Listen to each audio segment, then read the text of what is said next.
with Tami Smith and Hello. Hi there. It's been a while. It's been a while. Well, it's got to be 2018 because we left California in 2019, and then we came to Nevada. And of course, we had the last 2 years with COVID, so we didn't really. I just went out on Zoom, so I've been so Zooming. I'm now I'm more connected to the rest of the world than I am to Las Vegas. Right. And isn't it wonderful? You can actually live anywhere and we can connect. So that's what's great.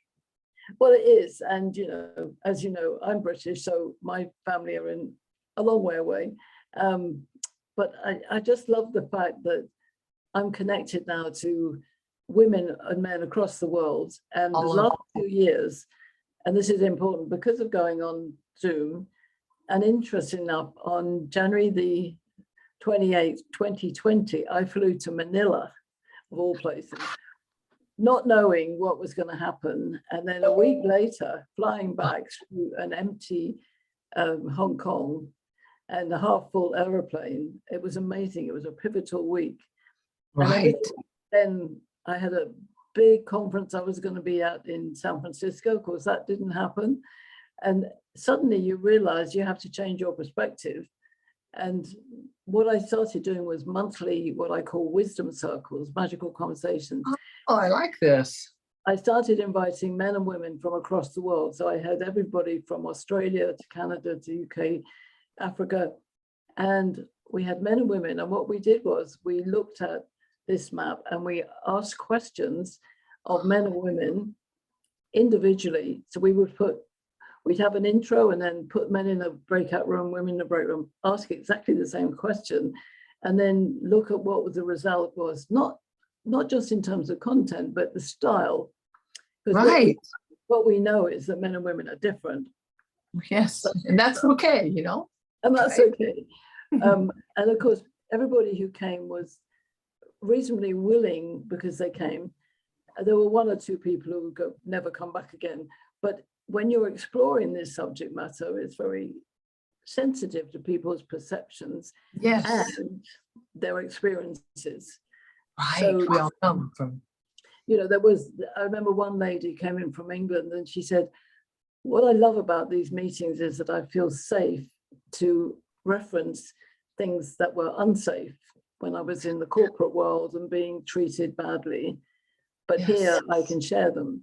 So it's something about that. For me, it's about we're transforming and evolving to a place where we can have what I called magical conversations, which are without judgment, without anger, and without having to take action. They're like a seeding pot for curiosity. I like it. Yes, and that's why, the particular contretemps that you came to me and we talk about now, it's in the context of all the other diversities. So with this map, there's no sexual preferences. It's not about character. It's not about personality. It's not about age. It's about how is our fundamental nature as men and women and different types of men and women. How does that impact the situations we're in? And then over that is what's this current world doing to us, if you like, what's the external stuff, the effects, the digital bit, but also the pandemic, the lockdown, government intervention, wars in Ukraine, feeling insecure as a young man or as an old woman, or whatever it is. Those become not part of our deep conversation, but part of the conversation we share in a way of respecting each other. I think that's key. I like that. Yes. So I know that your experience has been with creating characters, and I mean that is, you can create any character. You're absolutely brilliant at that. Thank you.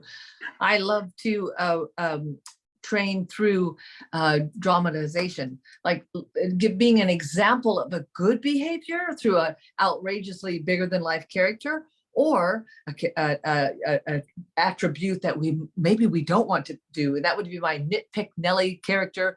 You don't want her as your manager. Or there's Vegas Vinny, that's right. And everything's about the money.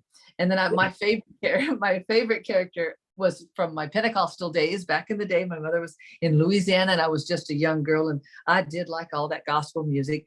And Sister Reverend Evangeline is my favorite character because she believes in what she sells. She has these products, Run Devil Run Floor Wax, and Do As I Say Bath Wash for Womenizing Husbands, and so on.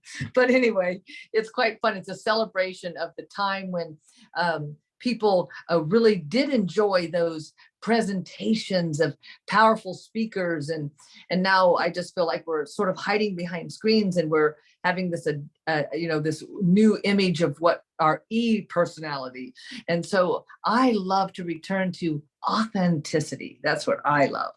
Well, that's what. That's perfect, because my mission is authentic harmony. So and if we're going to create a new symphony for the world, then we need to look at the moving parts, the drums, the violins, the percussion, the big thing at the end, the grand piano. How does this music come together? We need all the people, all the parts, and Yes. that's what we need with people. And we've, as well as our current dilemma with digitalization and being behind screens, we have had, dare I say, 2,000 years of creating our world, and probably longer, by men. And no deference to men, that's what they did. They had to do it. Yeah. But now we know everything that we need to know. And we need to journey through the eyes of a woman, because we can't fight anymore for equality. We've done as much as we need to look at harmony, and authentic harmony. Yes. Well said. It's a beautiful thing. We need to come to that round table where every voice is important. Yes. Well, I've written about this. I said, if I had Elon Musk's money, I would take every single square table out of every single boardroom and put a round table in. Wonderful. It's what King Arthur did. And, when you read the story of King Arthur's round table, he did it for an absolute purpose. And we know what that purpose is, to have no head and no tail. And we have to move into it. Now, our challenge is that sometimes women are not as good at understanding this new dialogue and this new narrative as maybe those of us who are aware would like. And we need to be able to express our own perception and perspective and accept the others. So I know that you had this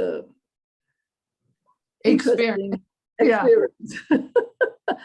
And I was reading the context of it, which you can explain again, but in terms of the context, I thought there were different variables in there. Obviously, gender being one, he was a male, you were a female, different ages. But what's interesting is where there was a misinterpretation. Yes, where he explained it later, but how you responded to it too. Share your perspective. I will. I came to you because I've known you for a decade, and I just thought this woman, my fabulous Pauline Crawford, will know when it comes to dynamic conversations, how can some things kind of go amiss astray sometime. Now, what my parents taught me, bless their hearts in heaven, that I will take responsibility for my part because I can change my dialogue. So sometimes, though, I don't know if there's always a complete innocent, but when I reread my context with this young man, well, I didn't see anything that was misleading. But as you can see, I'm very animated and I'm a very playful person. And when I communicate on social media, I'm old school. I want them to hear my inflections. I want them to hear my voice. So I am excited when I meet human beings, because my mother's greatest gift to me was to say, Tami, every person you meet, see a ribbon on their heart, and will you pull that ribbon, and will you open that package and see what gift they have to offer and look for it. Sometimes you got to really look, but when you find it, it will expand because people want to feel like someone sees the good in them, even the naughty people out there. You want to have people see you good. So this particular young man was a good man. It was at High Street, Kensington, with his girlfriend, and downstairs in the tube station, you come down the stairs. I had, in fact, here's the bottle now. I've got me another one. Look, this glass Voss bottle. I didn't have the silicone on it at the time, and it was in my hand. Well, it dropped and broke everywhere. So on April 5th this year, he was very kind, came over quickly, and I noticed his American accent. And we communicated. My parents were from Georgia. He's an Atlanta airline stewardess for Delta. And he was so nice and so kind. I think he must have been probably 30, 32 maybe. I don't know. But my friend who was with me, we just left my cabaret in London where the boss said, bring back the cabaret. So she said, hey, invite them to your cabaret when it returns. I said, that's a great idea. So I said to that kid, I said, hey kid, I'm Tami Smith, Tami, Tami Smith 007 on all social media. He said, I got it. And so anyway, he texted pretty quickly, said, you are so fun to meet. Thank you. It's so fun to meet other fellow Americans overseas. So that was pretty much it. Oh, nice to meet you. And then when I went to his profile, I was amazed. Don't you love people that have an eye for beauty? In other words, he's an amazing photographer. Photographers, to me, that have the best eyes are the ones that see things that we're missing, an angle of a building or the shadow on a tree, like the tree cast. So he was a phenomenal photographer. So I complimented him on that. Don't we all do that when we meet somebody? We go to their social media, we compliment them on the things that inspired us. So that was that. And that was pretty much it. And now I've returned to America for my daughter's graduation, end of last month. So now we're into June. And I took her friend, she just came from London, on the ferry ride to Balboa just a few days ago. And he saw that photo. And he said, hey, are you stateside? And then we went into a little bit of dialogue. Yes, I'm, this or that. Where are you on the planet? And that was it. And then suddenly, dun, dun, dun, dun, he says to me, in paraphrased words, look, I need to make clear communication. I thought, so when you first read, you're like, oh, that's nice. What's he going to be clear about? So I'm thinking, what are we not clear about? And so then he went into, I'm not looking for relationship, hookups, one-nighters. I'm like, what? And I was like, just floored because I quickly went back to it was limited text anyway. It was just, I don't know, a total of 10 messages. Well, how did that guy get that idea that I had any intentions of anything, right? So those of you that are listening, and Pauline too, I humbly know that, well, I'm a little different, and I know I'm very animated, but I had a car wreck years ago. We won't go into it, but the neurologist says you tapped into this dynamic presence of energy, like this little light of mine. Well, I just can't sometimes hide it when I get excited about life. So I felt very hurt that my excitement and my vivaciousness and my passion for life was interpreted as a sexual come on. And I felt sort of really offended. So I messaged him in a voice. I said, look, I'm shocked. What did I say or do? How could I? This is awful. Why is it that a man and a woman have to talk, and then suddenly, just because we're having fun, you think I want to, well, go to bed? And then that was it. And then it took him a while. I think it was till the next day he came back and said, I'm so sorry that I've offended you, but you have a very sexual voice. I said, sexual? You know what I mean? Like, sexual? This is, so in other words, it made me want to get a hold of Pauline Crawford. Why? Because this boy is limited to thinking in these polar thoughts. Okay, I'm a bitchy, reserved woman, or I'm playful and sexy. But there's these the spectrum of personality. So I felt this new millennium, this new generations are so used to just words on a platform. So when very few people do audio messages, so maybe they think, wow, she's really letting me in or something. I have no idea. So I thought, I've got to talk to Pauline to think. I want to say this. I don't want to minimize myself. I don't want to bring it down when I'm really engaging. Now, look, trust me, when I'm at a corporate situation, I'm not running around with my high-pitched voice. I'll be like, oh, a pleasure to meet you. Yes, Mr. Jones.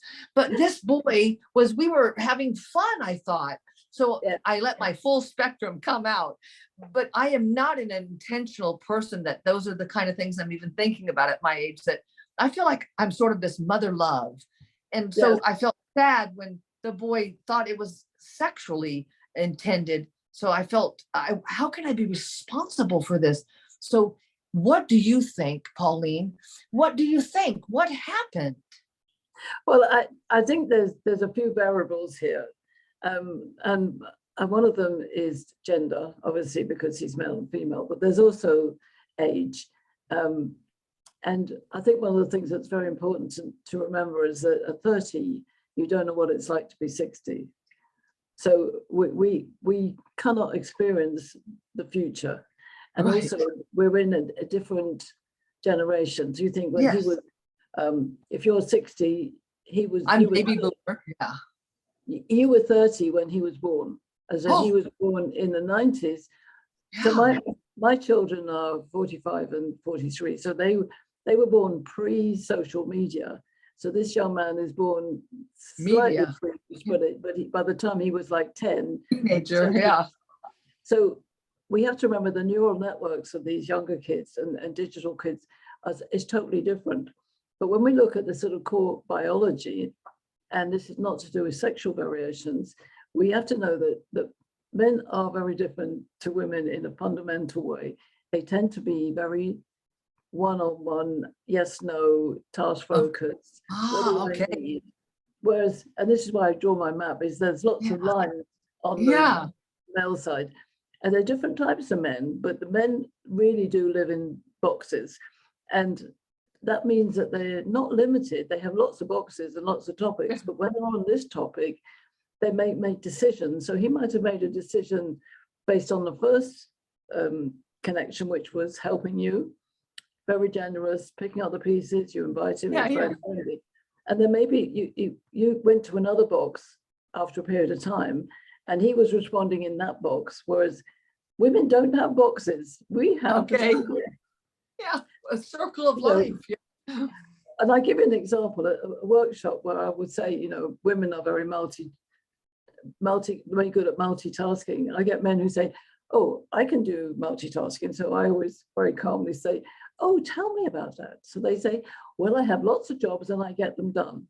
So I said, that's not multitasking. That's getting lots of jobs done. What women do is we do them all at once. Yes. I got projects going everywhere. Yeah. But you look at this side of the map, there's lots of circles and right. We intertwine everything. I've got the laundry going. I'm making a call. Yeah.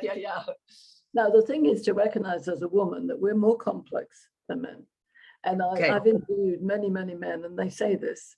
When you get them on, I say, we're very straightforward and simple. We really do love women.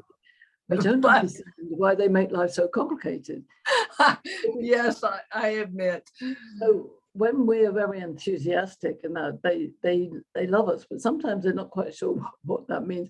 So we're translating it in a different dictionary. So what happens from the male side is either or, yes, no, you said this, I said that. I'm answering, are you asking me a question and a task, or they answer questions, whereas women ask questions and don't really want answers. That's funny, right? When we're talking to women, that when women are talking to women, we ask questions. Even with my husband, I'll say something. Oh, where do you think that is? He said, well, I don't know. I said, oh, I'm not really asking you. I'm kind of asking myself, but it came out of my mouth. And this does actually confuse men. So I found that in all my monthly sessions, which you can find up on YouTube, you get the men on their own and the women on their own. The men talk in solos. So they each say something and it's either or. And then you can look at the women's group and it's going, yes, well, I think, Tami, actually, conversation. And of course, what happens, women are all saying, and it is this, and I did that, and I did this, and I did that. So when men are saying either or, and women are going, and, it's literally, it's missing at some point. But with awareness, we can value that. It's like some people are more visual, some are more auditory, some are more kinesthetic. this is a preference, but with our biology, it's quite interesting because there is a definite difference between different types of men and different types of women. So I wanted to share that with you because maybe we can ascertain what kind of man he was. So the very masculine-minded male is often very angular and he's very static. He's very action. He's Mr. Action Man. He's okay. James Bond personified. Yes. But the feminine-minded male is, and this is not sexual, he's a gentle guy. Right. He's a thinker-feeler. He's a servant leader. He's a Nelson Mandela. And actually he's got slightly softer features, even if he's a tall man. And he likes to explore emotions. He loves helping. He's very, it's almost like the ruler will be finding the root out of the fire. The philosopher will be saying, it's going to be all right. You're going to be fine. Just follow me. Whereas okay. the ruler, yeah. So when we look at the women who are in the circle, and they're very, there's difference as well. So there's a masculine-minded magician. Woman. Yeah. Yeah. That's me. I go to my logic when I need to. Yeah, you said that in your articles. Yeah. Yeah, and then with the sovereign, and we're very similar women, but the sovereign goes to her heart first and gets very emotionally drawn into the situation. So it's almost like when we're under pressure, somebody falls down and has an accident. The magician is looking for the plaster and the sovereign is making a hug. Okay, yeah. So it does that. That's probably a sovereign, right? But all of women are relational, we're emotional, we're nurturers. When you ask men about women and women about women, they will always put nurture somewhere in the list. Whereas you ask men about men and women about men, nurture does not come up. They are strong, they're the warrior, they're the provider, But because with the world that we live in, we're much more equal in terms of we can all do everything because we now have the technology and the instruments to do everything the same. But if we look at the world is still not run by women. Some women might think they do, but it's not run on a female plan. Right. It's still run on a very linear plan. And my passion is to get women to understand that we can rewrite the script, but still have the same characters. And you come in because all these characters. So let's take the ruler, Mr. Action Man. Yes. I've got 3 bullet points and you need to listen to them. Mr. Philosopher, I really care about all your people. I've got lots of boxes, but they're sort of half open. And then the sovereign who's saying, I really care. This is my castle and you're going to have a fantastic time here because I know how to make it magnificent. And the magician is going, I've got this idea and this idea and this idea and this idea. Okay. I will have spin lots of plates. And actually, if we put them all together, we start having a magical conversation. Really good time. Yeah, everybody has their now, input. All of these characters can be bad. So you could play them good and bad. So the ruler, when he's bad, we know. He's the bully. But when he's bad, tell me what a philosopher would be bad. Well, he could be a bit over theorizing and seen to be a bit wimpish by these guys. So he can go too internal and we're going, oh, come on, be a man. Okay. It's subjective, of course. The sovereign can get over needy and over controlling because she wants everything to be right. And the magician can get, to be honest, a bit bossy and a bit kind of cavalier. Oh, can I be bothered with you? So they do you know Catherine Tate, the English comedian? Oh, I love her. Her line, which is, am I bothered? Am I bothered? That's very magician because it's like, okay, am I bothered? Like, who cares?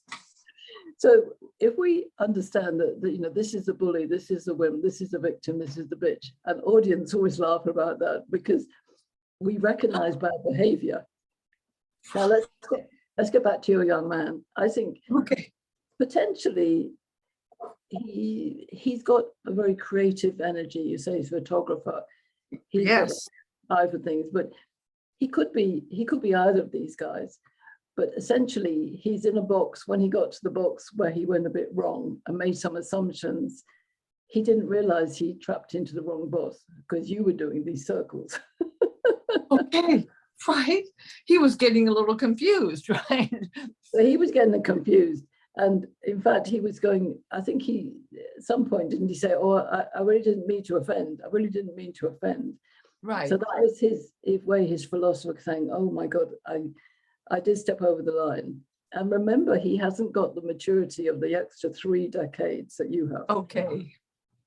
And so, and he's a man. So he's in this box of the unknown, and the unknown being, this is a very attractive, exciting conversation. And then he's going, he could have just carried on being excited, but for him to say, oh, I'm not looking for a hookup. Oh my God. He was thinking that, but maybe in his world, it didn't mean anything to him. I don't mean that you didn't mean anything, but he was believing that he was saying the right thing. Right. Perhaps because I did meet his beautiful girlfriend, and maybe he forgot I did. Like he's thinking, oh my gosh, does this lady think she likes me? So it was truly innocent, but I just think I was just shocked, like, because I like to be responsible for my behavior. And I thought, how did I mislead this kid? And then it was funny because I said, listen, I'm 60 years old. And he was funny. He goes, and I thought it was funny how he said, well, in the airline business, it doesn't matter how old you are. I've seen people throughout their whole, I'm thinking, that they stay very virile, or what's that word? Active or whatever. I'm like, okay, well, thank you very much. But it was one of those embarrassing moments. And I think that all of us, you too, Pauline, right? We have these embarrassing moments. So we look, but look how exciting it is for me. I told him later, I said, I want to actually thank you for this to happen, because I was sharing with you earlier, I had gone to the library today because I really want to get into this internet conversation stuff. I want to see how maybe this kid's thinking, like maybe like, and how I just love all this stuff. Don't you? Listen, people, there's nothing like still holding a book in your hand. But I love to, when something trips me up, I get down to research, because I want to be better at making sure I don't mislead, or how did that go wrong, or how I can understand. I think, again, my parents, I'm always thanking them. I think sometimes, folks, if your parents have gone on, don't you appreciate them even more? That maybe when they were alive, I didn't know all these great lessons. But basically, that everybody, generally, I think my parents were very positive thinkers. We all really do have good intentions. And I think sometimes people may just get so frustrated with a lot of misunderstandings from people, or maybe they've been wronged and hurt. So they're a little bit angry. But I've always enjoyed the angry man, that you can bring them down from not being angry when you listen. Yeah, but that's interesting, Tami, is that the fact that he may have stepped over the line, but then he apologized, is a reflection of the philosopher. Okay. The ruler can be very wise rulers as well, but they tend to be short on conversation and pretty much sure that they're right. They like things to be in order. Yeah. So would suggest that his embarrassment at the end that he had stepped over the line, which was more to do with his lack of misreading, his lack of maturity, not in any expertise, but just in life and relationships, meant that he was a philosopher, because a philosopher is more internal, more. If you think about Nelson Mandela, he was incredibly courageous, but he was definitely an intuitive thinker. Whereas there were sadly many rulers. You certainly read it. I would agree that you read him very quickly and very right, because being a photographer, catching beauty in life. And also that he was like myself. My father was a military man, so I've lived in 7 countries, and 3 with my parents, and then 4 on my own. But there's that nomad spirit, and I think that would be constituting a philosopher, seeking the knowledge in life and the experiences. So, yeah, And I was going to explore with you. I suggested that you're a sovereign, and some of this reasoning is that your research, you're looking into all the study. I That's just very love solid. to. Yeah. Whereas the magician is more kind of, I think I'll just kind of go with the wind on that. And what's interesting is that sovereigns often want to be magician and sovereign together, whereas magicians always want to be just a magician. Okay. And I think as women, and there is actually a physicality in here about body shape and face shapes. And you have, your face shape is oval. I know you've had some operational. Yes. It's oval, whereas mine actually is square. I've got a very short forehead under here. So, and I love very square things. And one of the things to remember is that if this is yang and this is yin, we need the whole thing. We need it. It works together. Yeah. It works together, but unfortunately, as I said, the last 2,000 years, it's been designed on a straight line for obvious reasons, because women were put into the maternal familial part of roles. life. Yes. And over the last century, for sure, we've been changing that, but what we've been doing is fighting for it. And I think to begin with, we need to do that. My view is now we've got this opportunity not to fight, because fighting is not a natural female prerogative. You know, we actually want to save the world. We want to reduce poverty. We want to love our children. Those renewal things. We've got lots of things to sort out, but we can do it a different way. And because men are simple and we're complex, often it's down to us, I think, to do this. So I'll give you a very interesting point of view. Is one of my colleagues who works with me, who's actually a ruler, an incredibly wise ruler. He happens to be gay as well, which helps him to be even more aware. He said, when women have organized this new narrative based on everything that's best from the past, but coming from the eyes of a woman's journey, do not turn around to men and say, what do you think? Turn around to men and say, this is the plan. Which part would you like to play? Because we would like to have you with us. Now, we might need to give him a proof statement as to why he's going to take that up. But he was so clear, because he said, if you say, what do you think? They're going to say, oh, no, thank you.